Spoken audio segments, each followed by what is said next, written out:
strongest democracies flourish from frequent and lively debate, but they endure when people of every background and belief find a way to set aside smaller differences in service of a greater purpose.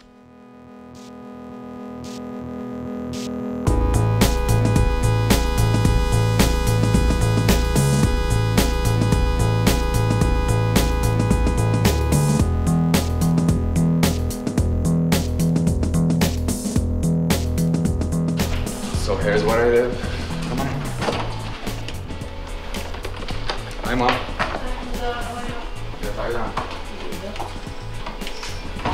How are you doing? I'm doing good. I'm pretty excited. Today we're gonna teach some leadership skills to the younger kids at Soccer Without Borders. Oh, it's so...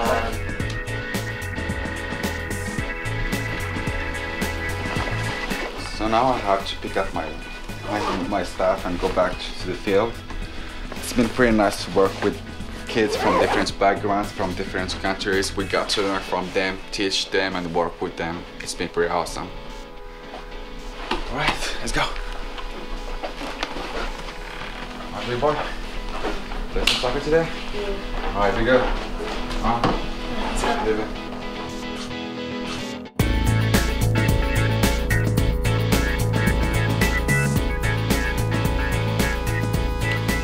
In a place like Oakland where so many different kinds of people are living together in the same city, in the same place, it's really important that we have people who have an active understanding of what it means to respect diversity, to be tolerant of each other's differences. Whatever it is, they're going to have to get comfortable interacting with people that don't speak their language necessarily, that don't know about their background, that have certain assumptions about them. It's really a critical skill for them to be able to work in a group with whoever they're assigned to work with.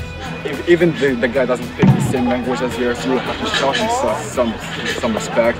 Well, strength and diversity means to me that we're trying to build a society in which people, no matter what their backgrounds, can not only get along, but they can be successful working together.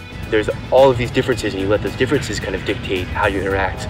Or you can look at, there's all these similarities, and we're actually on the same team here, both metaphorically and literally. In fact, what we're trying to do with young people in soccer is to turn them into world citizens in their own communities through the diversity of their teams.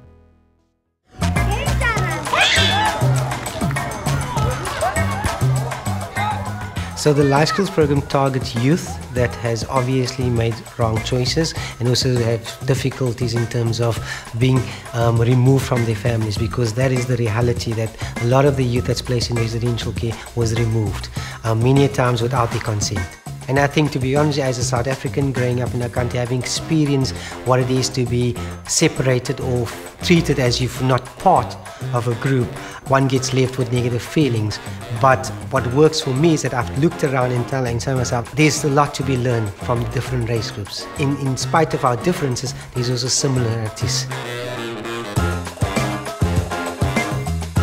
Soccer in South Africa was also a way for people to express their own humanity, right? Because they lived in a society in which black was inferior and white was superior, and a complete lack of human rights and civil rights for the majority of the population. And yet, when black athletes came onto the field and played soccer together, sometimes across ethnic, religious, and even racial lines, the possibility of an alternative to a segregated society were made real.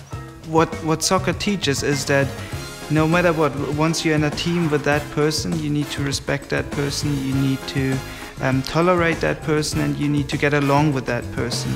We work in the colored areas, in the predominantly black areas, and also in areas in town where we have white children as well in children's homes. And these young people would generally not interact with each other. But now, because on a Wednesday afternoon there's a football match happening, they've all been drawn together. And you bring them together and you confront them directly with their differences, and you talk about it. What is amazing to me is that you don't have to do so much talking.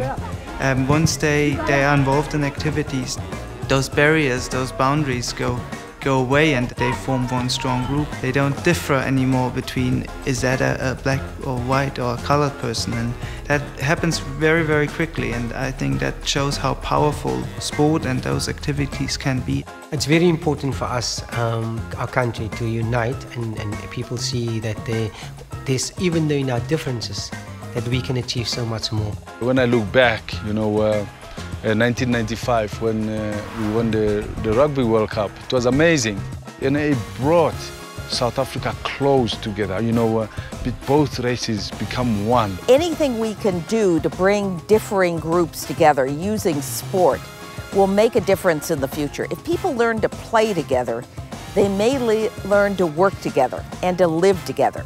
Similar to what's going to happen now when the World Cup starts in June, the country is going to be united. Color issue, for some strange reason, don't know why, but it just gets pushed back and people will dance and celebrate. Football has really played a massive role in terms of raising awareness, you know, in terms of respecting each other. Since now we've got the World Cup, I think for us is the award, you know, for what we achieved in a short period of time.